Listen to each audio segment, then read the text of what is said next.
have Sarbartho Mani playing here with the white pieces against Devansh Keshri.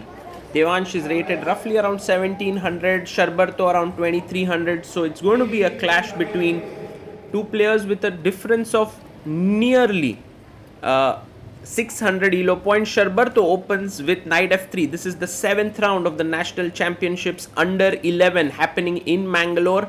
Both of the players are on 6 out of 6. Sarbartho from West Bengal and Devansh from Bihar. Pawn to e3 played by Sarbartho. Now, the thing about these youngsters is that they are often very underrated. So, while Devansh's rating is 1687, it's quite likely that his strength is way above that. c4, e6, the queen's gambit declined, played here, and Sarbartho goes for knight to c3. Now, this is becoming very popular at the highest level, to not push your pawn to d4, keep it flexible, play b3, bishop b2, bishop e2, castle, sometimes even go g3, bishop g2 here. That's also possible. He goes b3.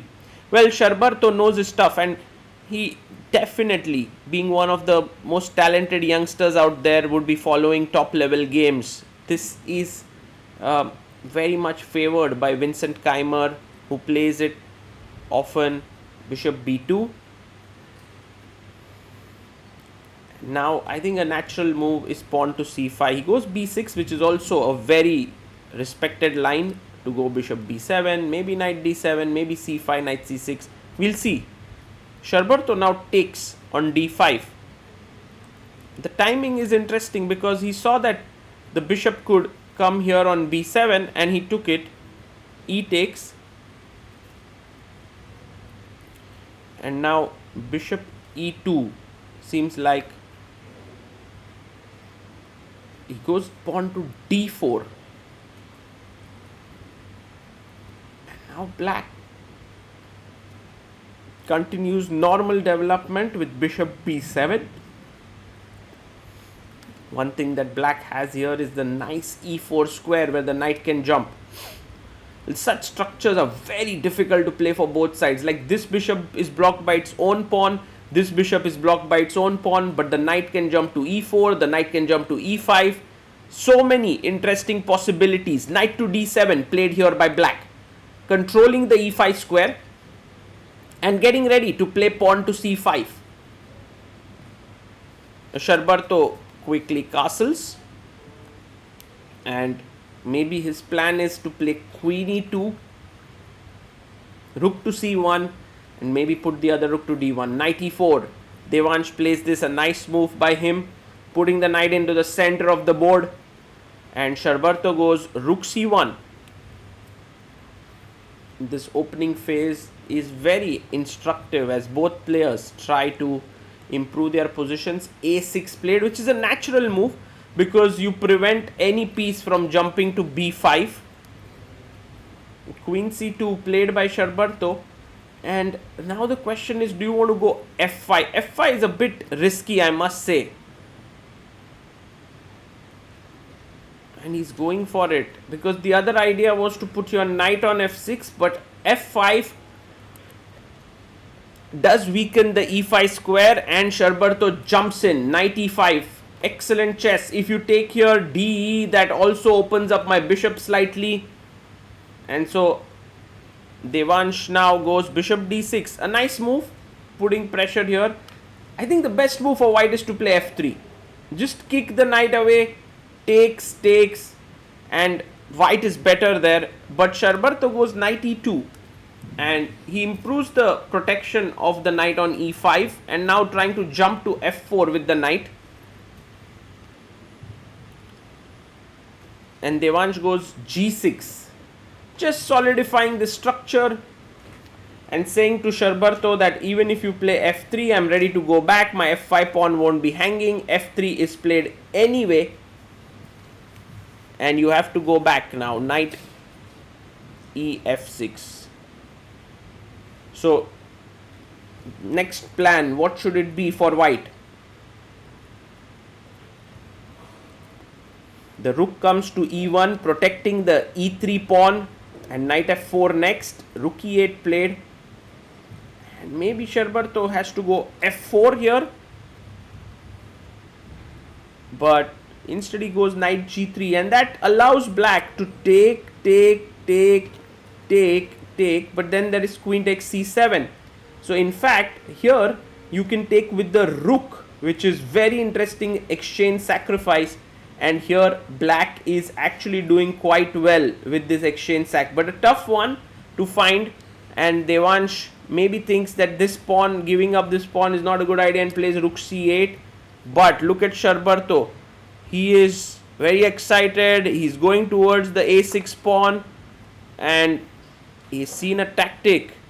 And I think the idea is to take on a6.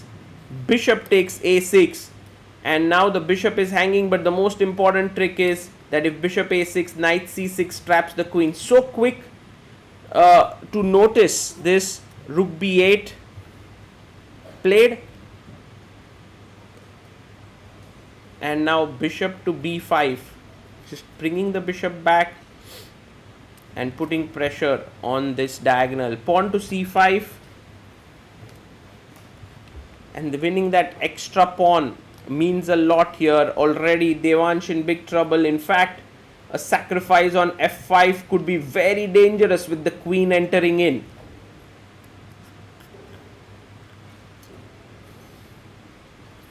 And Sarbartho says, let me play it easy. He takes on d7, which is a fine move.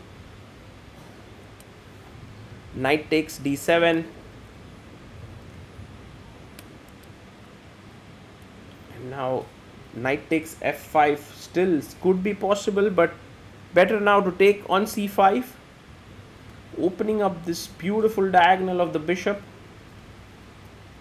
B takes c5.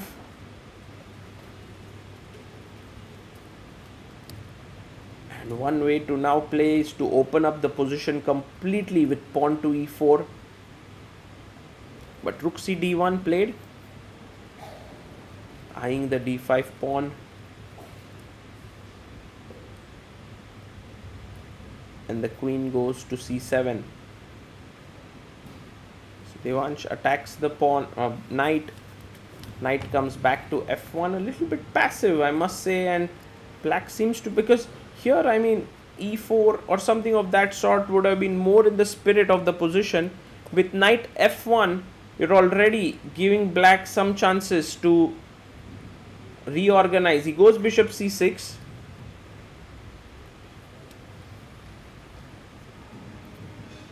Bishop takes c6. Queen takes c6. And now you have pawn to e4. So if takes, then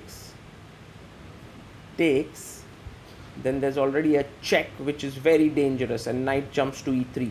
So he goes d4 here first. First he takes. Sarbartho takes back, and now he wishes to play d4. There was another way to play here, which is instructive, to go c4, and after pawn takes pawn, to take here. And if you play e takes d5, then maybe queen c5 check, and this could have been some chances with cb3 coming up. But d4 allows bishop takes d4, which was an error and which wasn't spotted by Devansh. His position now looking very bad. He goes bishop f2, also a nice move. And if you were to play knight g4, then eventually maybe a pawn sack with e5 could come. He goes rook e6, and now Sarbartho brings his knight to e3. He stops knight g4, and he's going in with knight to d5. Black brings his rook to e8.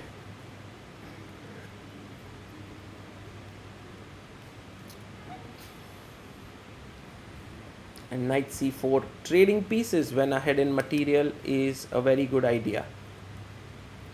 So takes, Queen takes, and now the rook is pinned.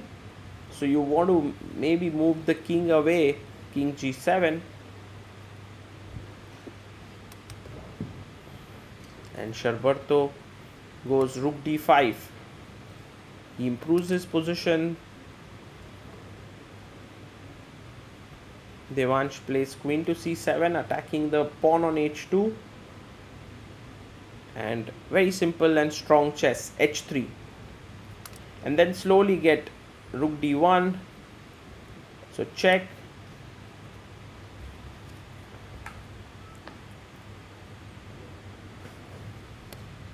King h1.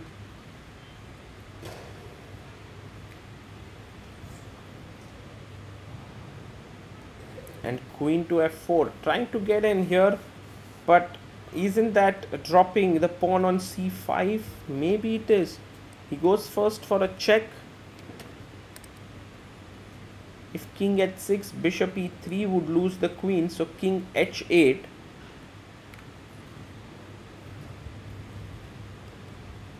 And now queen takes c5, so that you can give a check on d4. Rook e5, but I think he's missed the move bishop d4, which pins the rook and wins the game.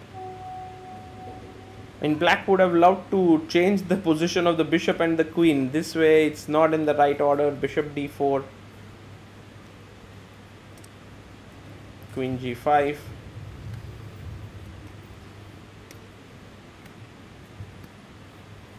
and now queen is looking here, but he simply takes the bishop, and maybe it's time to resign here. King h1.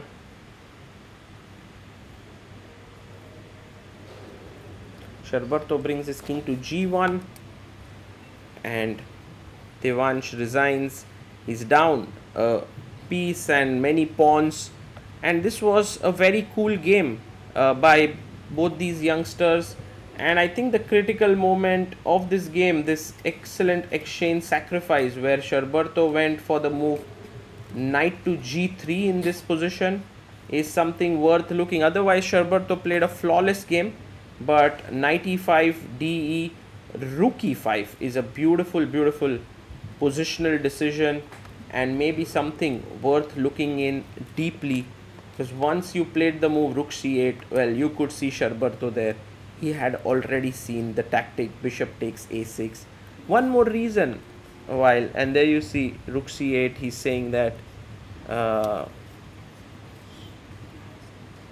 rook c8 wasn't the best move, but the reason that Sarbartho could spot these tactics so quickly and so flawlessly is because of the many tactics, many games that they've played online, and always just very alert. And I think this is something definitely that these youngsters are excellent at, and something that we can all learn from them.